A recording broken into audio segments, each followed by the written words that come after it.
I want to welcome Agile XRM to the podcast. I've known the people at Agile XRM for the past 12 years. I've seen how their business process management tool can add massive value to complex organizational processes in sectors such as finance and government.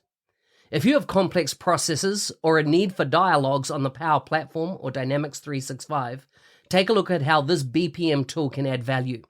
You can find them at agilexrm.com or check out the show notes for more details.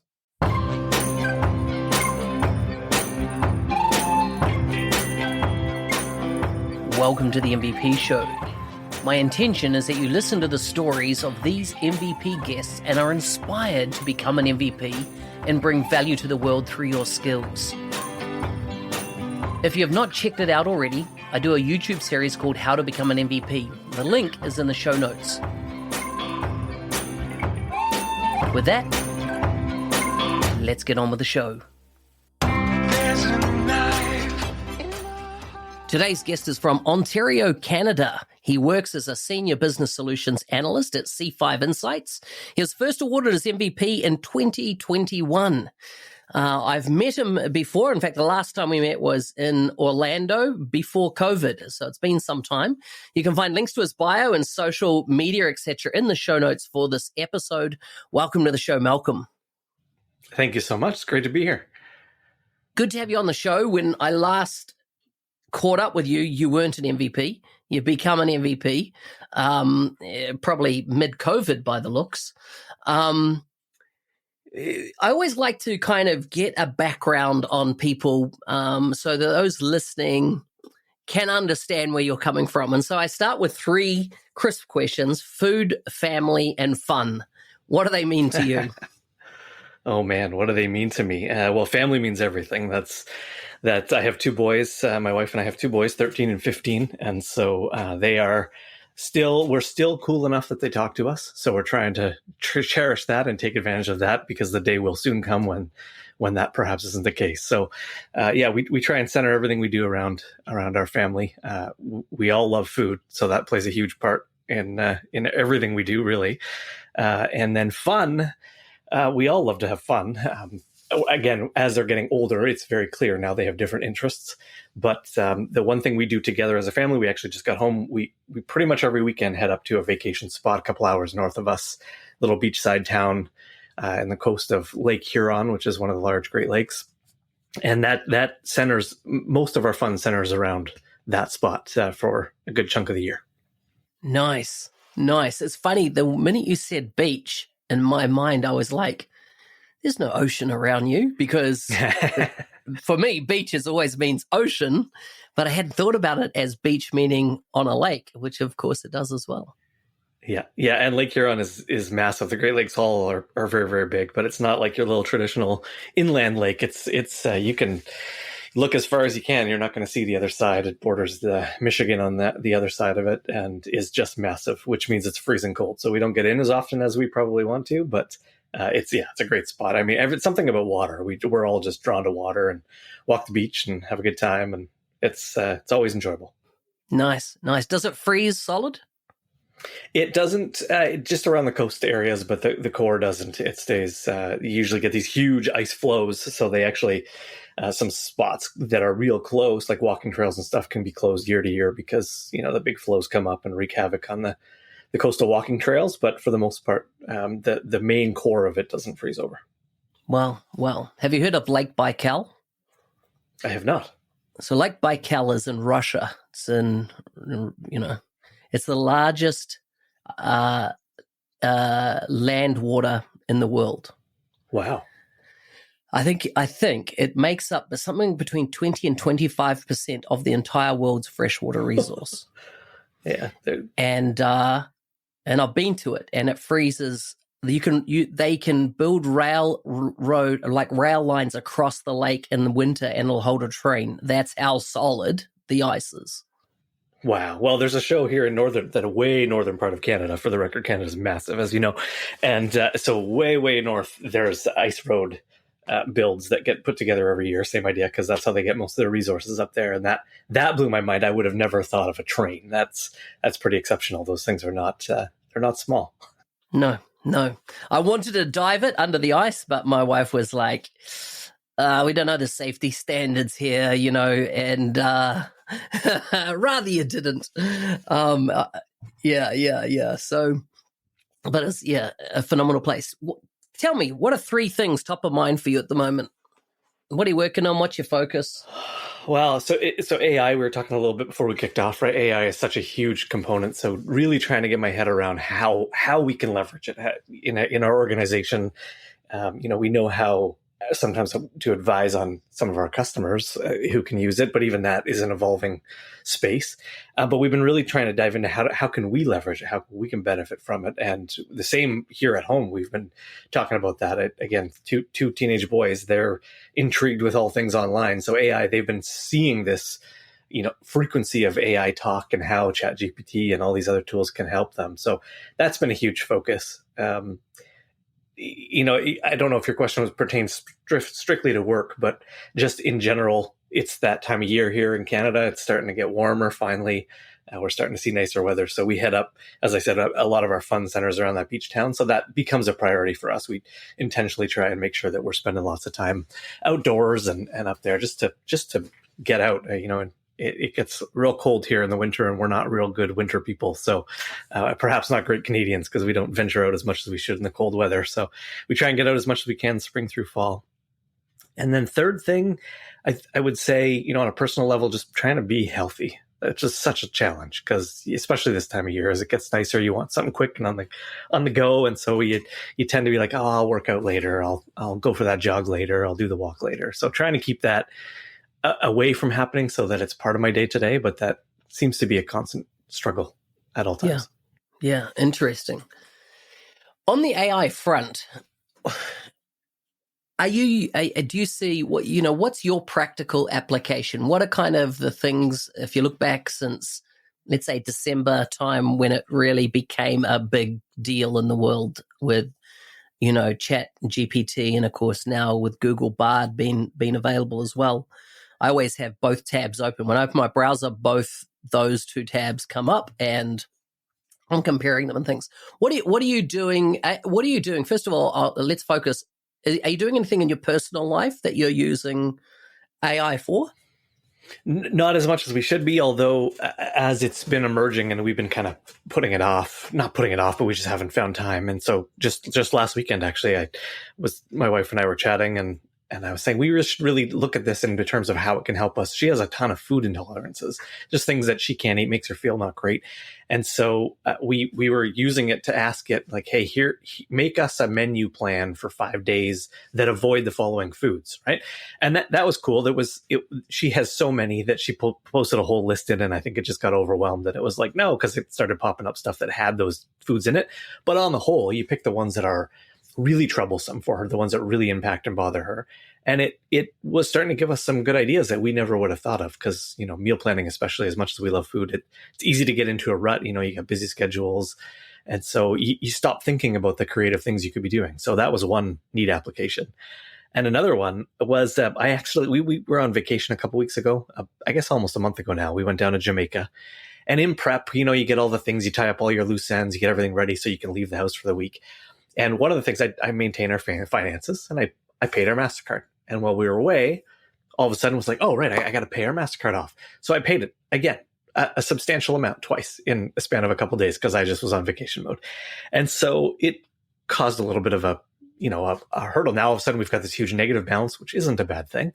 But we were looking for ways to have, what can we ask ChatGPT to help us with?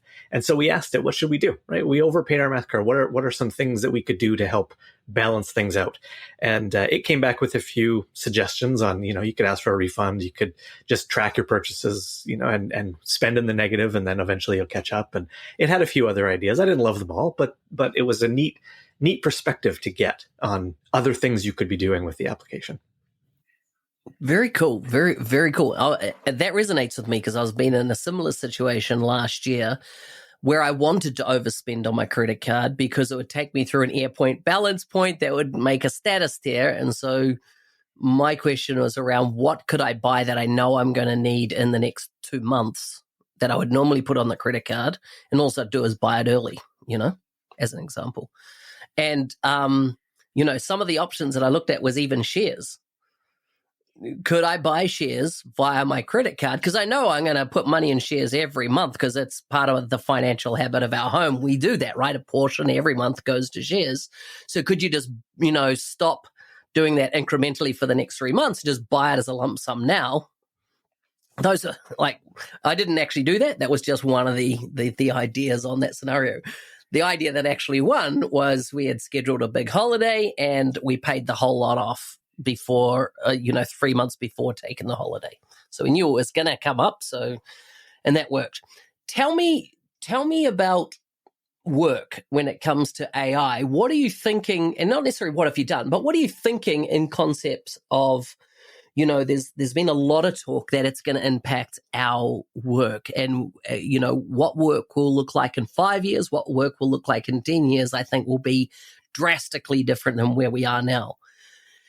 If you contextualize it to today, though, it starts with today, right? Or those steps that you're already taking. What does that look like for you? That's a great question, and it's timely because we've been talking a lot about this at work and with other colleagues that I interact with, both for work and just in the space. And so we've been thinking a lot about. I've actually been asking ChatGPT how to use it, right? And so in this specific context, how should I use this? One of the conversations we're having coming up here in a few weeks is exactly this topic, right? How could we as an organization be doing this? And so this weekend, I was having a conversation with AI saying, ask me some questions about our business. So it asked me 5 questions and I answered questions and it, created some new questions to ask. And then we eventually essentially got it to a place where it understood my current context. And then I said, okay, now based on the positions I just explained to you and the roles and the responsibilities everybody has, give me an agenda for a discussion that our organization could have around how to leverage your service, ChatGPT, right? And it actually did a great job, gave me a fairly robust agenda of things we could talk about, gave me some ideas of things that each of the roles it could be doing. And so that's one area. So that semi answers your question, I think, because it's we like many organizations, I think we've seen this evolution of AI come out, and we're now sitting there saying we've got this amazing this tool set at our fingertips, but we don't necessarily know where to even begin and how to leverage it. And so that's one thing. My children, on the other hand, they've actually been getting into it too, and just trying to see what it can do. And of course, at their age, teenage boys, they want to earn money, and they're at the age where they still are fascinated by the concept of easy money. And so, what can we do real quick and easy that will make us? So they're using it and looking at it, and they're coming up with some neat ideas. But it's actually helping them realize there's no such thing as quick money, right? If there was quick money, then we'd all be rich because we'd all do it. And so I think that's an amazing lesson. It's fascinating for me to sit back and watch them go through this, because when I was their age, it was like, I'll go and deliver newspapers. And if I deliver a lot of them, I'll get more money than if I do a little bit. And they're looking at it like, maybe I could do, maybe we could use AI to give us travel itineraries and then provide that as a service to people and help refine it and do some further research, but it at least could give us the baseline of what information somebody could benefit from. So that's an interesting way. But I think to me, the biggest interesting part about all of this, and we said it earlier, we're preparing for jobs. They, in particular, our children, are preparing for jobs that we don't even know about. And so I think asking it, kind of like you did in your example, right? What should we be thinking about? Hey, what seems to be taking hold in society that I could start to train toward and help me, give me the skills and ideas and pointers. And I think that's one way organizations could be leveraging the application to just help them get a sense of what's coming, what might be coming, what are the trends in the space, in whatever industry or space you're working in, just to help me identify and be aware of what those trends are. Yeah, so good. In the context of the Power Platform, are you focused more on the Dynamics side of the house or the Power Platform side of the house? Primarily Dynamics. I actually do a lot of work on the Microsoft 365 too, so SharePoint and Teams and some of those things. So seeing Copilot coming out and starting to plug into all these things and things like Viva Sales from the essentially bridging all of these applications together, we're seeing a lot of that. But my primary role is workshops on either that Microsoft 365 side or the Dynamics side. It's pretty much even right now. And it's really helping organizations craft a plan for how to either adopt or how to modify. Some of them are on-premises clients who are looking at migrations and things like that. So that's really where we're focused today. Interesting.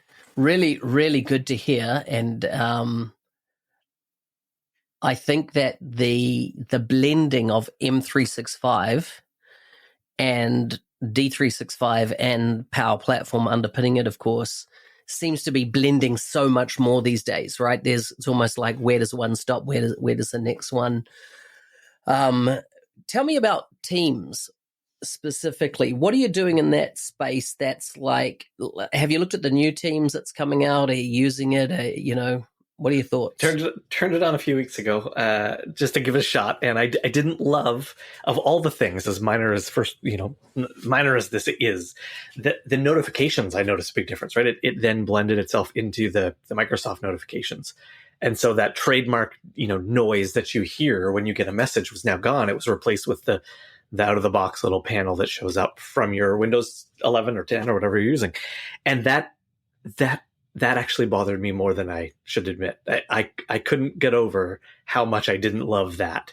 And I don't know if it was because I was just used to the Teams one, and that was, my brain is paying attention to that noise, which sounds silly to say out loud, but I don't know what it was. That was that. Everything else about it, though, seemed pretty good for the most part. In terms of, they said it would launch faster. I had been having a really hard time when I joined meetings. It just takes forever to load. That seemed to go away, so that was promising.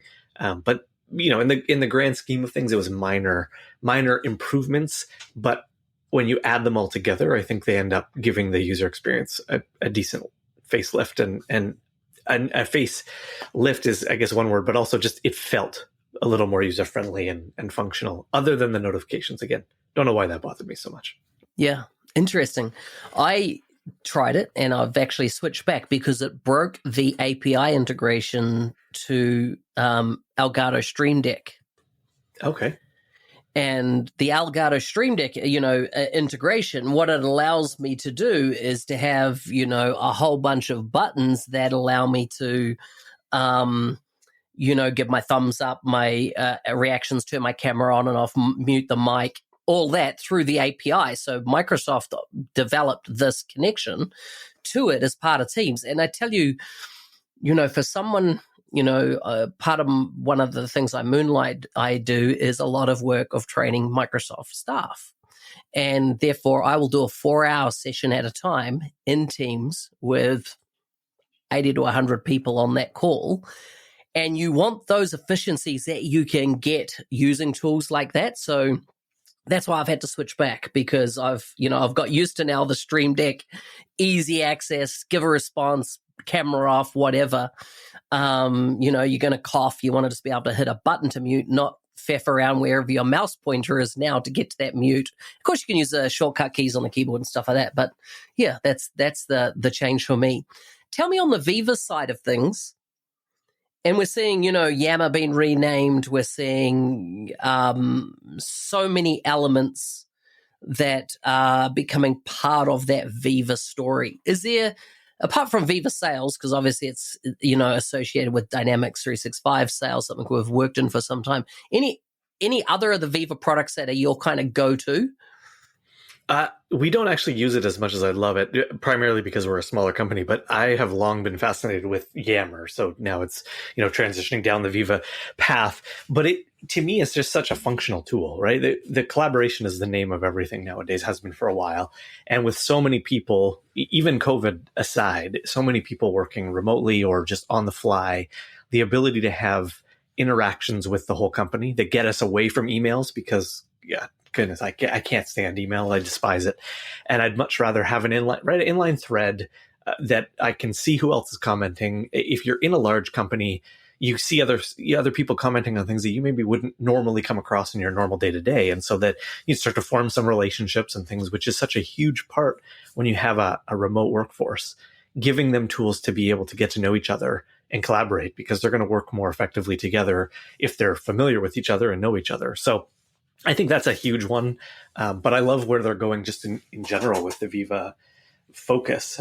Even all the employee, just your own insights, right? I forget what they used to call it, analytics, my analytics, and now it's the Viva components that kind of help you see, like, wow, I've been I've been spending a lot of time in meetings. I really need to be more mindful of my calendar, or I'm collaborating with this group, but not these people, and I probably need to up that collaboration a little bit because we could be moving things further together or something like that. So that's a fascinating one for me too. And quiet days. I'm a big life work balance guy, and so I always enjoy looking at that and seeing how many days I wasn't, that I truly was unplugged, that I didn't interact after hours or on the weekend and things like that. Sometimes you have to, and I get that, but I try hard to make sure that, when I'm on family time, we're on family time, not pseudo family time. It's good. It's good. Last question for you, Malcolm, which is, sure, what's the best thing about being an MVP? That's a great question. I think it's got to be the ability to interact and get some inside information, if you will, right? The ability to hear what's coming, give some feedback, collaborate with others in the space and share some thoughts. And I applaud Microsoft a great deal for that kind of environment that they've cultivated there, because it's really good. I've been a part of a few sessions where you hear some really good feedback on some of the things that they're thinking about coming out with. And then to see it now, having done this for, you mentioned a couple of years now, and been able to see some of those sessions happening and then see alterations to what was going to be rolled out before it hits preview or GA. That to me is mind blowing, because I've always maintained that it's very clear that Microsoft listens to customers. I'm sure there's many people who would disagree with that because they've made lots of suggestions and they don't get picked up, but there's thousands of people using these tools and giving ideas, but they do. They legitimately listen. We myself and Heidi Newhauser, I think and Kylie Kaiser, we do a sort of a pseudo podcast kind of video every couple of weeks. And we have multiple times we've had commentary on those videos from the product team. And this is just general YouTube. This is even MVP stuff where they're clearly saying, hey, that's a great call out. Thanks for that. Or yes, what you talked about is coming. Thanks for the ideas. We'll kind of morph that into what we're doing. Not to say that we're driving it, but I think it's a collective. And that's the whole point. It's the community is driving these tools forward based on what truly is going to meet the needs of organizations that use these tools day in, day out. Hey, thanks for listening. I'm your host, Business Application MVP Mark Smith, otherwise known as the NZ365 Guy. If you like the show and want to be a supporter, check out buymeacoffee.com/NZ365 Guy. Thanks again, and see you next time.